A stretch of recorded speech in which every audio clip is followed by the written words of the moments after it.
on this week's Monday mailbag and weekend recap, folks. The first of the regular season. Your San Diego Padres are 4-0. I don't know if you heard. Recapping the weekend series, including Fernando Tatis Jr. looking like an MVP candidate, some awesome performances from Nick Pivetta and Randy Vasquez, a good bullpen, Xander giving me hope, and answering some of your questions, of course. Let's get to it.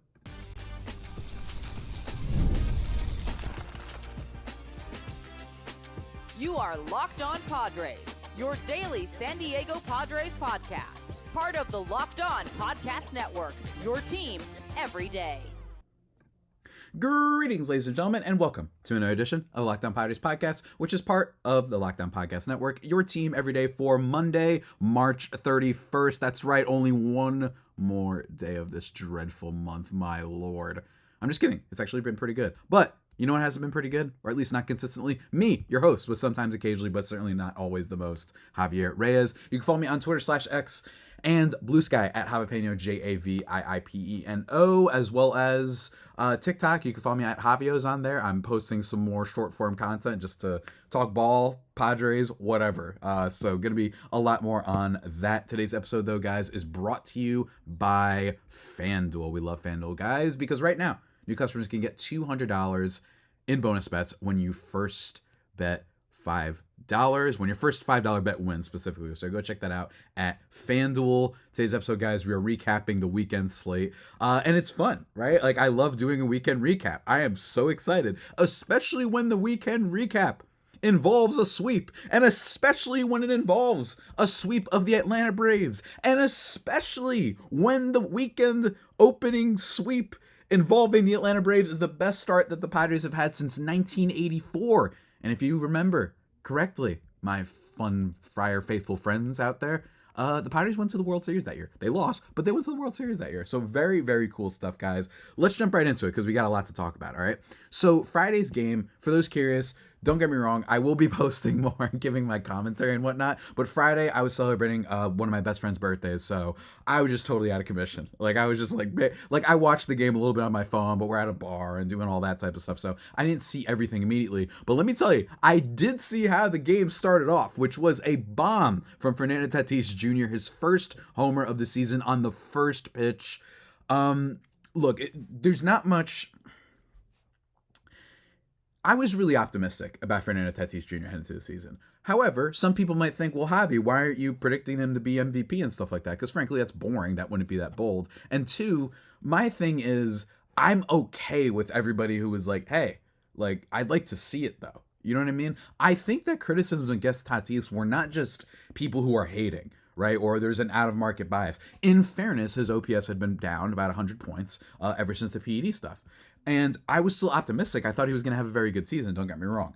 But I think that what we've seen so far, what's most exciting and what could be the sign, is not the home run, but it is the patience at the plate. Starting off this season, he's been on fire. He's been not swinging nearly as many pitches. He only has a 20% chase rate so far. He's not swinging at low and outside. And some of the things that has happened to him over these past few years, and I thought that this is a little bit more of like a mental thing where he just so badly wants to get back to where he was before he had his motorcycles and his PEDs and his surgeries and all that stuff, that he gets a little bit overzealous at the plate sometimes.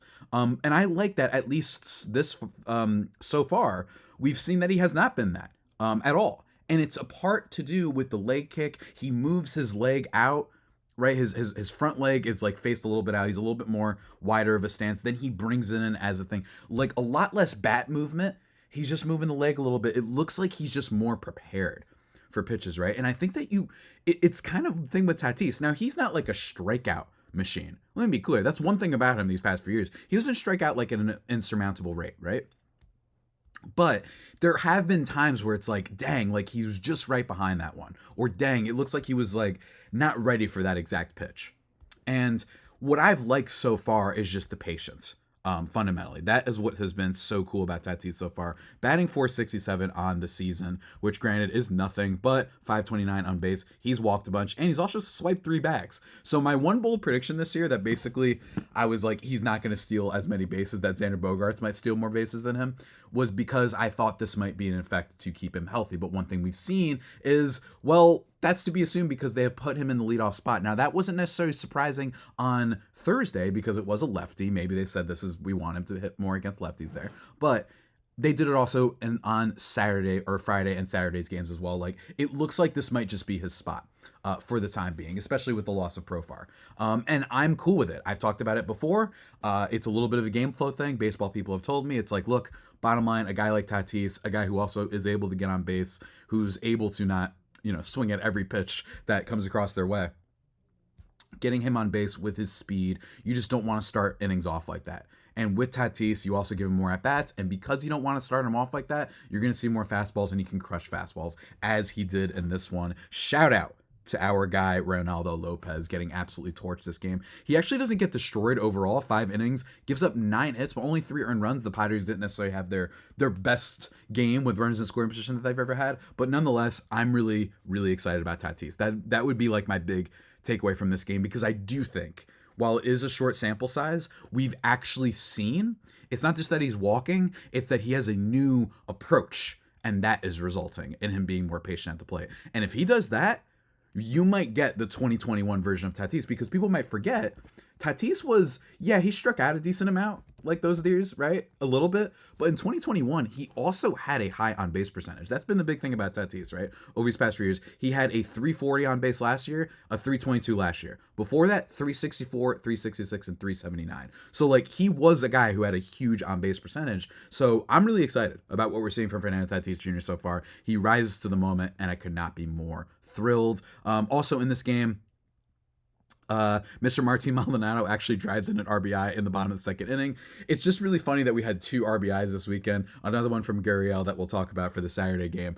2 guys that I was critical of, especially the latter in Gurriel, making the team over some other guys. Just funny that Martin Maldonado has had like a couple hits so far, and this is a dude who's been like abjectly terrible.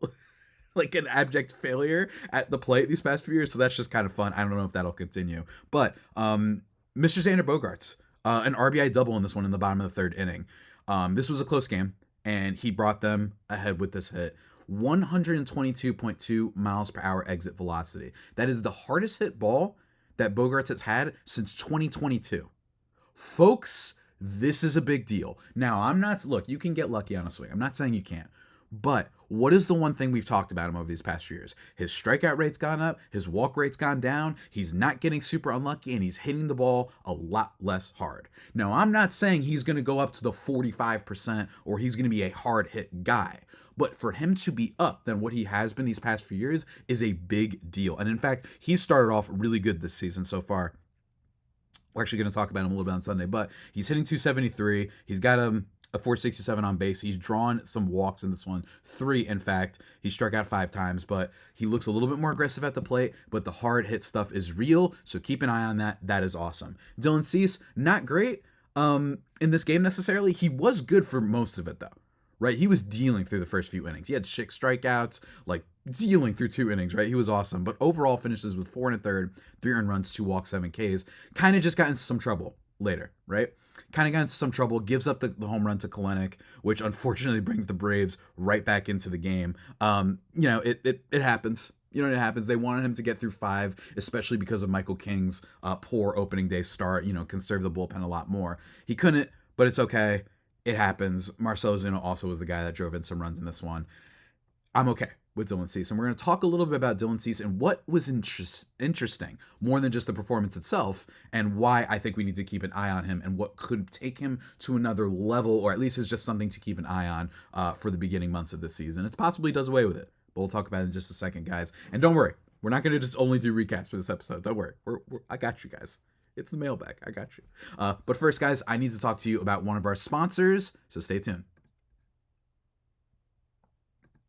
And folks, that sponsor is the legendary one that you already heard of from the top of this episode, and that is our friends over at FanDuel, because March Madness is here. And FanDuel is giving you the chance to get in on the action like never before, because right now new customers can get $200 in bonus bets when your first $5 bet wins. That's 200 extra bucks to use on everything from buzzer beaters to Cinderella stories to weird mascots. I don't care what you do, but You could also check out who's cutting down the nets. You can pick your favorites, stay in on the action with tournament games happening nearly every day. There's always something exciting to bet on. Men's, women's, what's going to happen? I don't know. We got four 1 seeds in the Final Four. It's wild out here, and the FanDuel app is simple and easy to use with all the chaotic action. You're going to want to be fast, folks. No waiting around. So visit FanDuel.com one more time. Visit FanDuel.com and get in on the college hoops action all tournament long. Go check it out.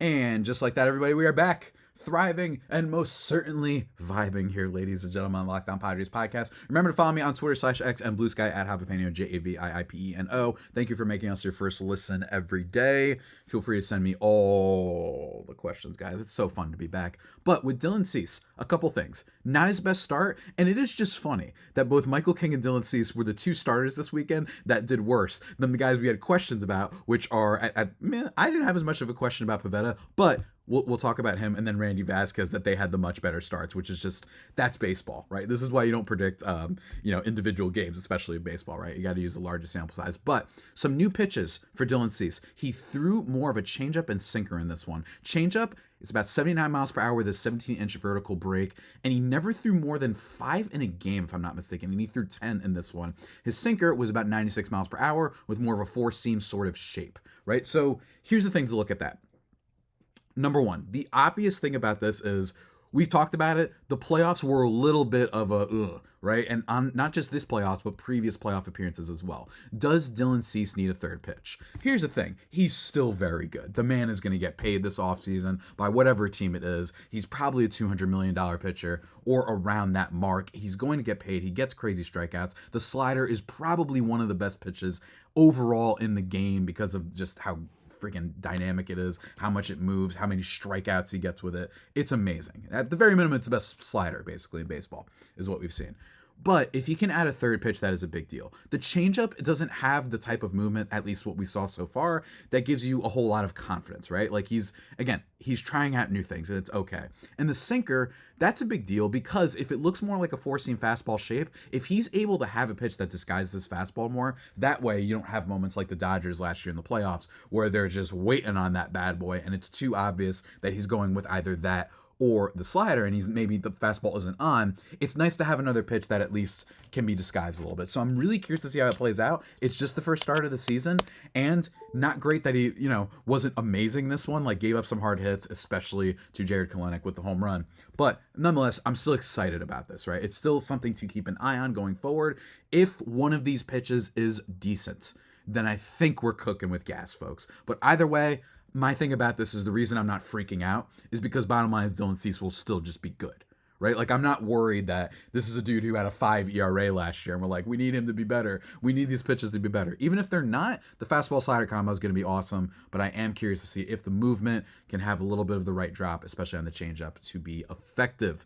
Jay Cronenworth, also, he wins the game with a home run in this one. We talked about him this offseason that one of the reasons I wanted Eggy Rosario to make the team is because this team struggled against lefties, and that was Jay Cronenworth. However, it is worth bringing up that Jay Cronenworth has not been career-wise horrible against lefties, just worse against them. This is not Jock Peterson. This is not a crazy Tale of Two Cities splits, a Jesse Winker type player. It's just last year he was really, really bad against lefties. And I expect him to be better this year, to the point where you can still play him against lefties. Maybe you might not want to all the time. Maybe you want to use a better player against certain pitchers, but it is cool to just see him doing better in that regard. And I'm excited about him hitting it into the Crone zone, as Don called.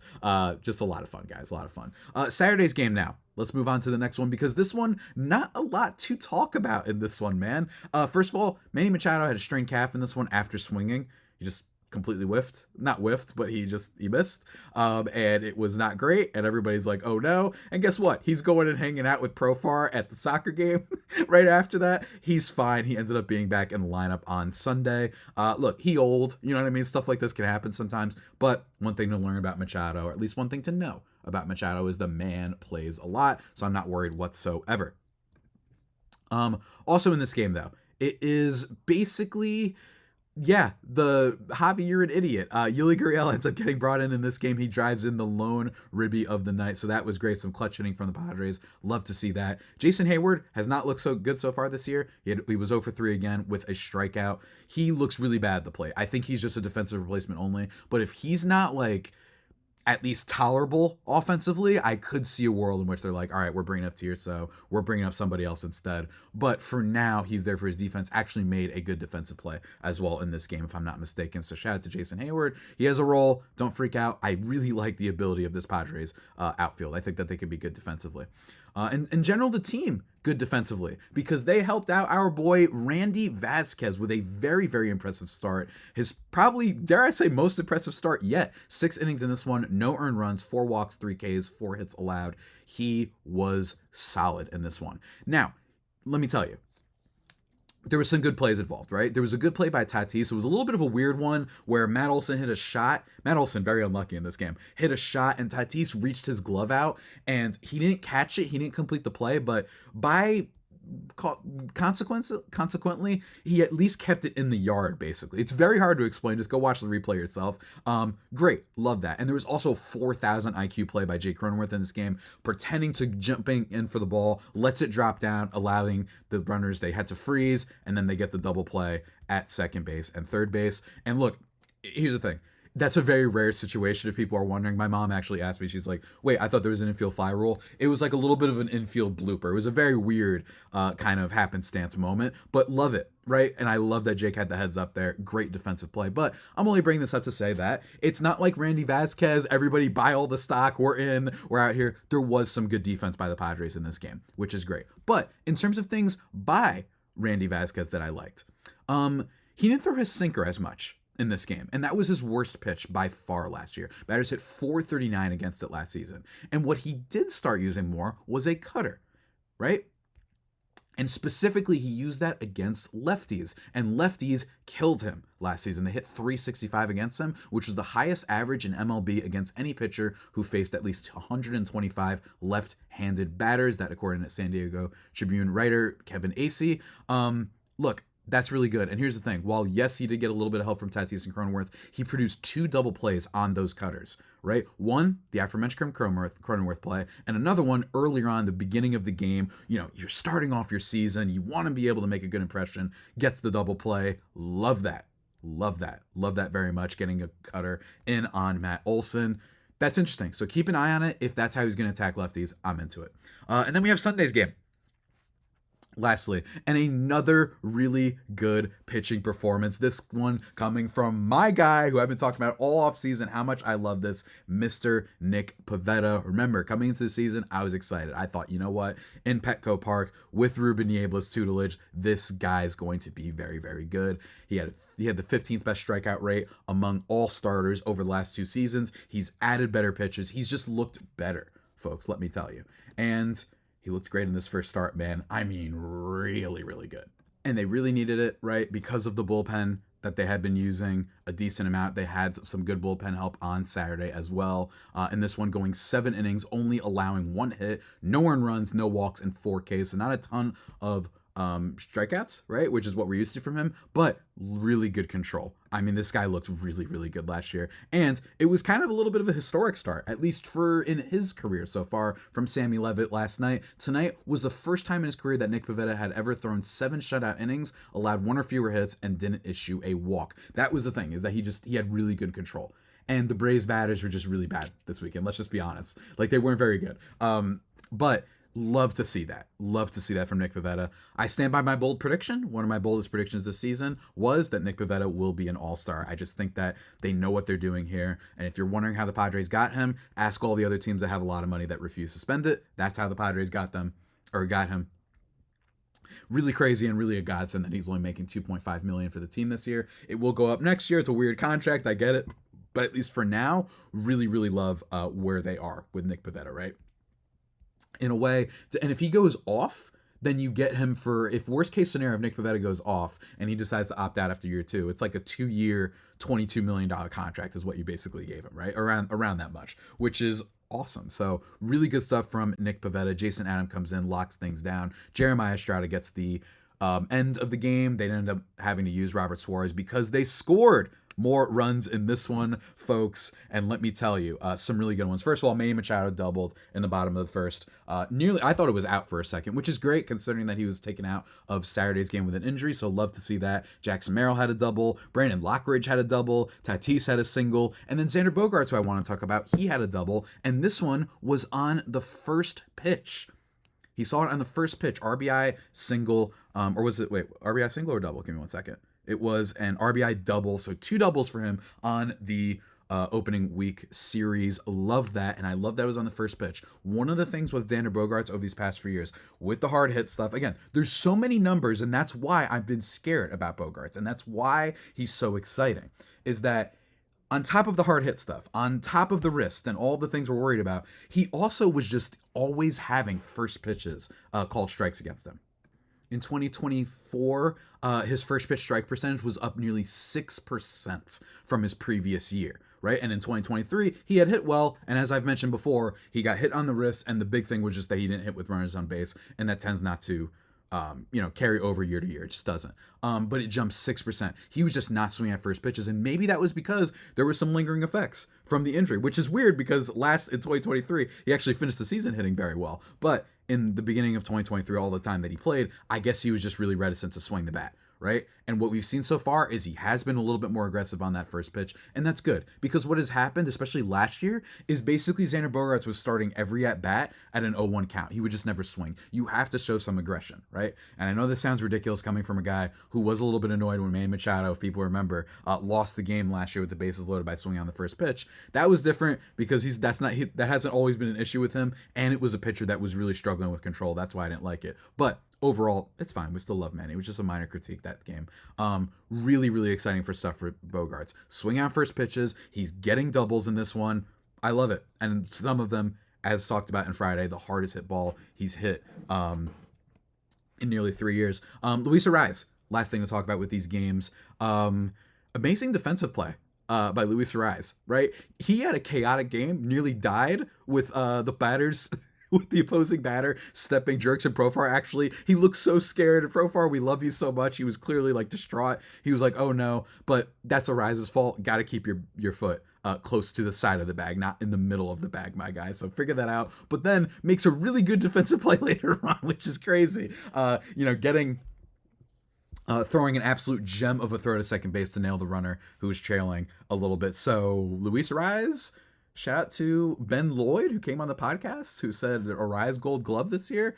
Hey, if he could be a little bit better defensively, that'd be great. And if he could get better hitting-wise, that would be great too. He's still hitless. I'm not worried, though. He had some good swings on Sunday.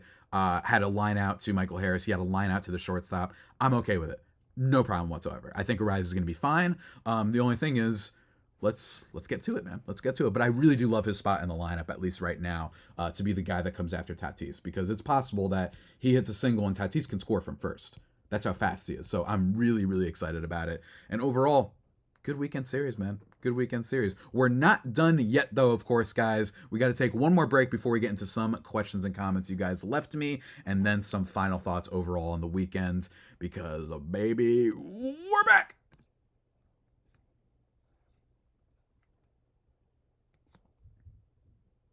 And just like that, everybody, we are back here on the Locked On Padres podcast. Again, first listen every day, free and available on all platforms, including the Tube, including the Twitter/X and Blue Sky. Go follow me on there at Javipeno, Javiipeno. Let's talk about some questions and comments. First of all, I think overall, the most exciting things that I saw this weekend, folks, let me tell you, it was Xander Bogaerts to me.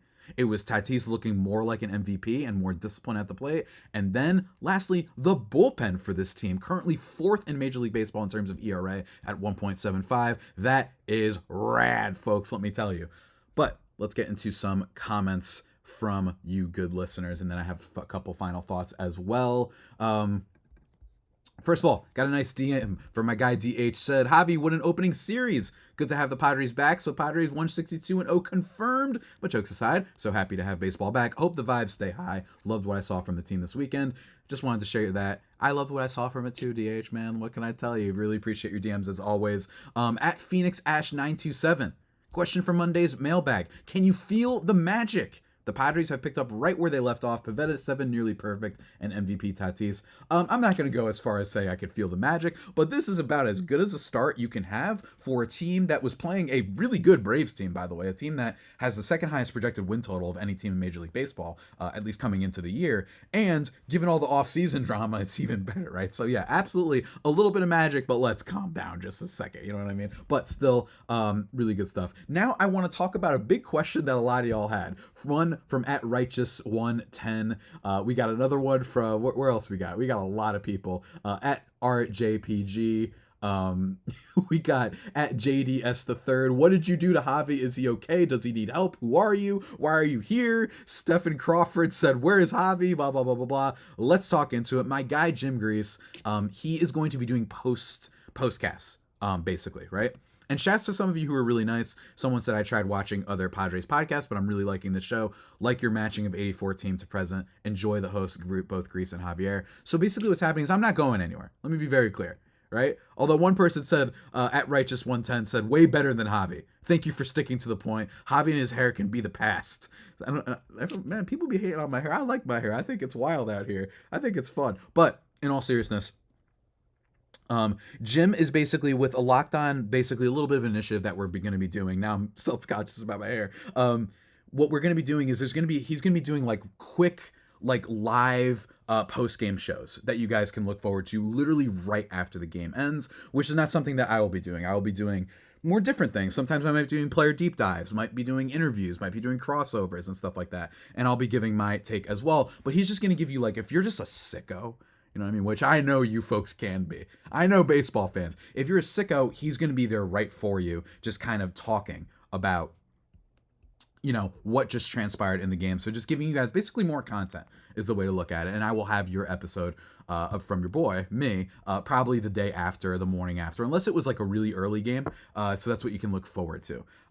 So yeah, that's basically what it is. Don't worry, I wasn't killed. I got so many people questioning me about that. Shouts to my guy Tanner, messaging me like I was like that gif of the player trying to get into the NFL stadium or whatever it was, and then the card doesn't work anymore. Look, everything's all good.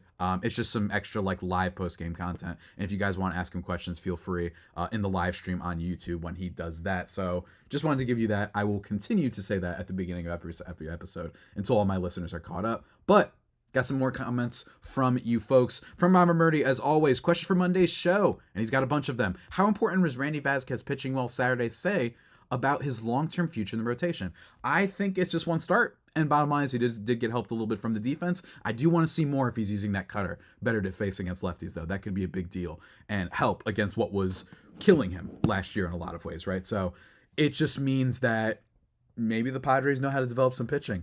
I've been saying it before.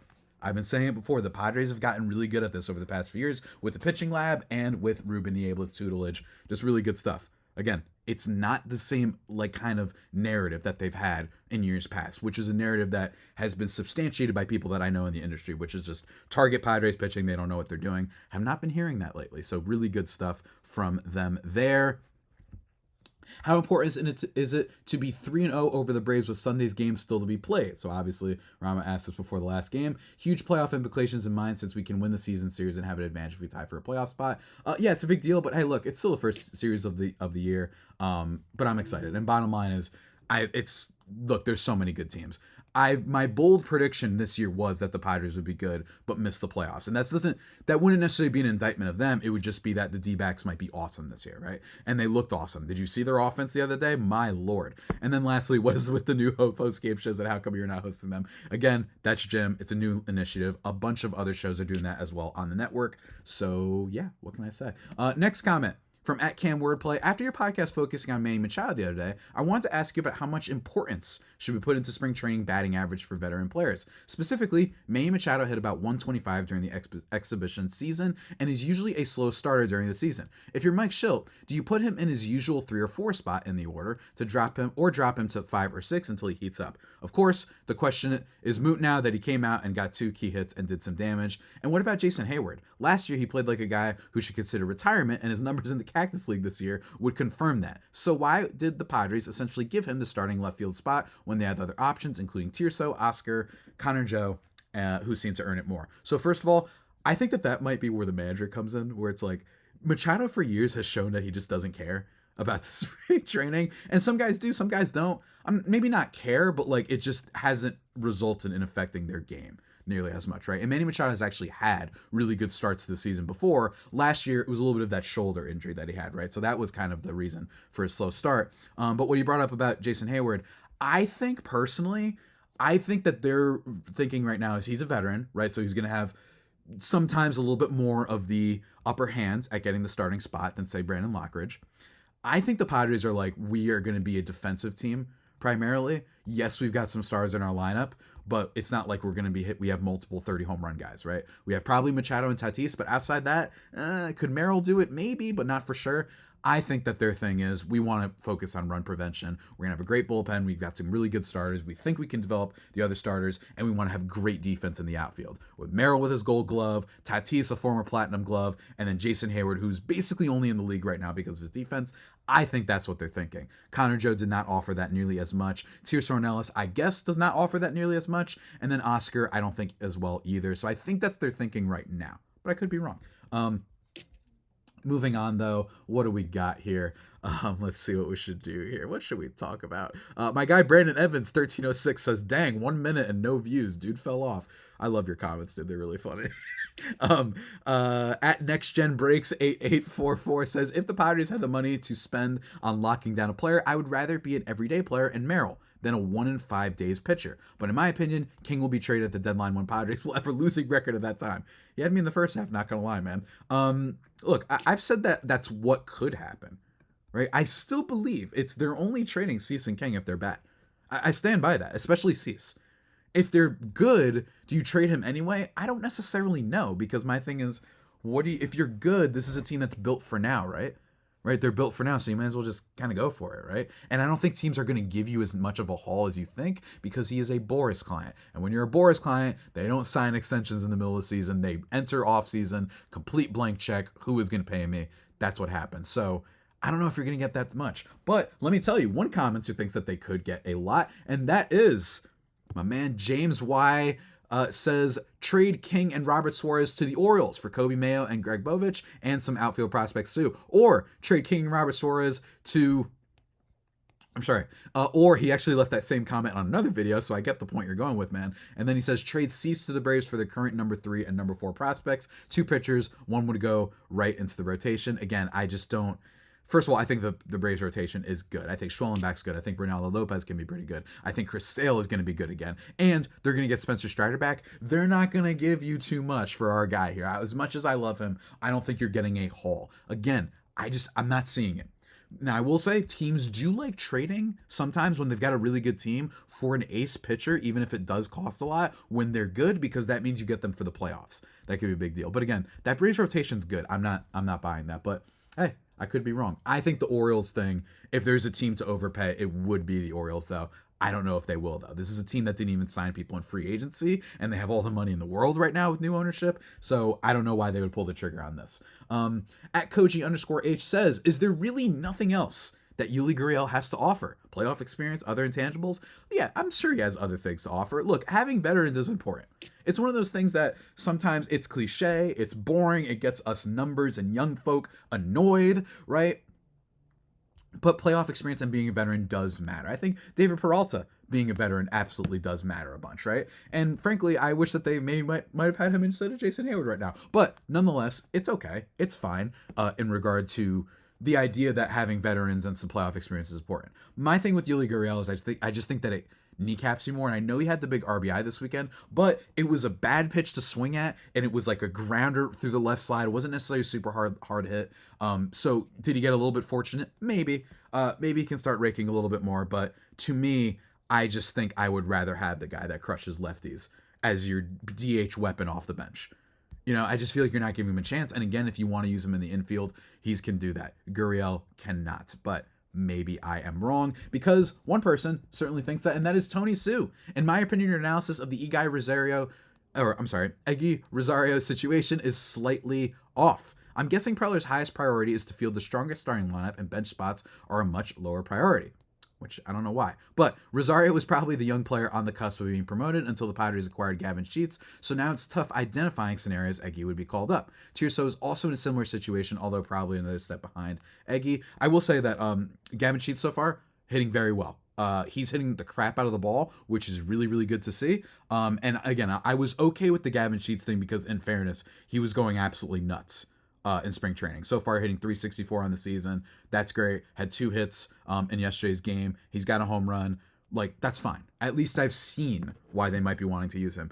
I'm just saying that I think Yuli Gurriel has been bad for 3 years, right? So I don't understand, right? Like, I don't understand that. But so the big question to be asked is if there's likely going to be a scenario Eggy would be called up within this next year, which is his window, and to fill what role? To be a bench player? If someone sees Eggy as a potential everyday player, then Eggy should be given that opportunity. Earlier this year, the Padres also signaled the direction to build the team more conventionally by signing veterans to fill holes rather than taking chances with raw talent and improving at the MLB level.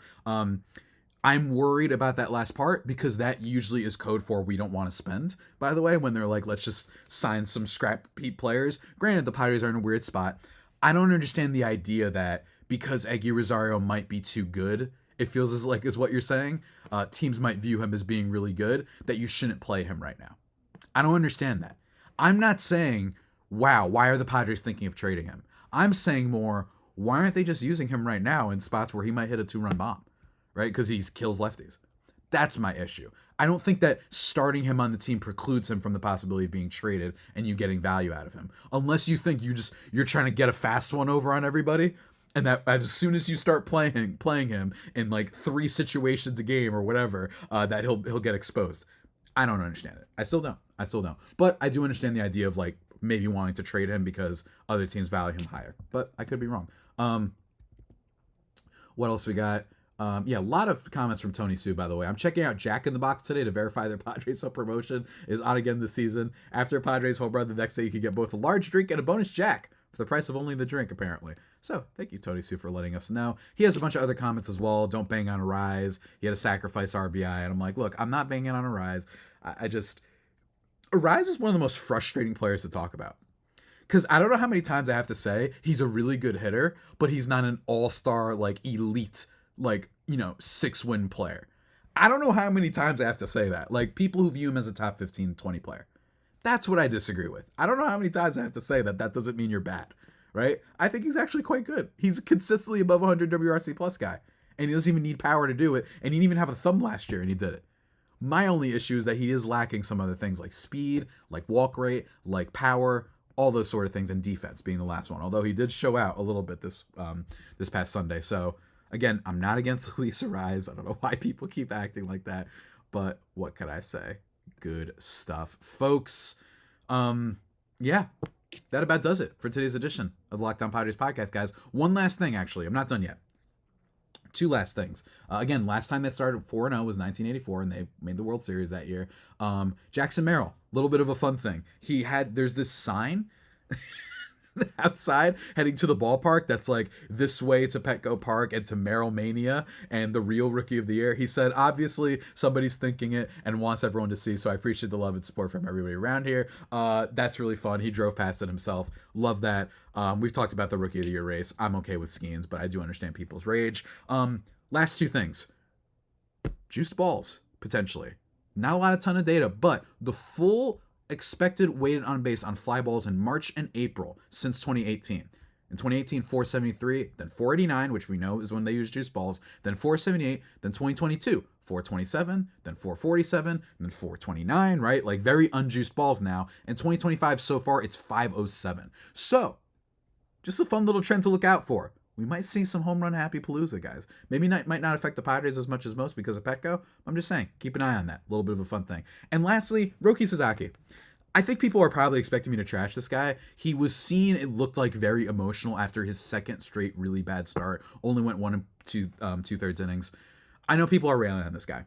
And my thing is that I don't want to say I hate Roki, but I did empathize with the idea that it feels like we were all being jerked around a little bit. I just do not buy the John Heyman saying they have this is real, they have a real chance, and then he signs with the Dodgers 5 minutes later. Manny Machado was like, I got the feeling when he visited us that he already made up his mind. I don't understand why he's taking calls with the White Sox. right? Like that feels like you're just putting on a facade. Then you have the agent, which, yes, for people who keep telling me that Roki never said he wants to be in a small market, agents don't just say things that their client just have no interest and they're not okay with, right? Like that's not a good agent necessarily, right? So he says, he might prefer a small market. Then what happens? He joins the biggest market possible. He joins the super team. He's getting killed. But I think people need to be kinder to the guy. Because bottom line is he just got into the season. There is nothing wrong with him choosing the Dodgers, with Yamamoto, with Ohtani. He knows more of his fellow countrymen there. They played on Team Japan in the World Baseball Classic. And fundamentally, this is a guy who's been through a lot, Roki Sasaki, right? He lost, I believe, I want to make sure I get this right. I'm reading from Wikipedia, right? There was a great Japan earthquake in 2011 that people might remember actually a little bit. The resulting tsunami swept away his house, and his father and grandparents died, and his mother and his two brothers had to live in a nursing home during the recovery. Like, this guy's been through a lot, so I don't want to dunk on some dude, right? Because he's showing emotion. And frankly, I think it's really lame. I think it's wrong that we want athletes to be more emotionally vulnerable, more genuine, more candid, and then when they finally are, we rip them in half. This happens way too often. I know people just want to get social media likes because it's easy to hate on the Dodgers.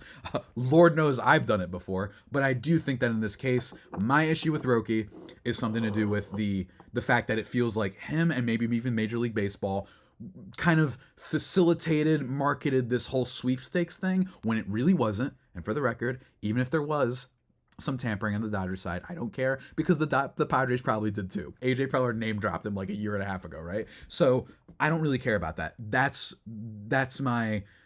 I don't care if the Dodgers did that. What I'm saying is it does feel like people were being jerked around a little bit over the sweepstakes, and that he probably decided on the Dodgers a long time ago. That I don't like. Right? I didn't necessarily like his comment that was like, hey, I want stable organizations. It's like, really, bro? Now you're just taking shots at us? You already decided you wanted Dodgers, so go do that. But I'm not ripping the guy like this. It's not going to go away, and this is a little bit of a Kevin Durant sort of situation. That's just the fact of the matter. Fact of the matter is that is how people are going to see it.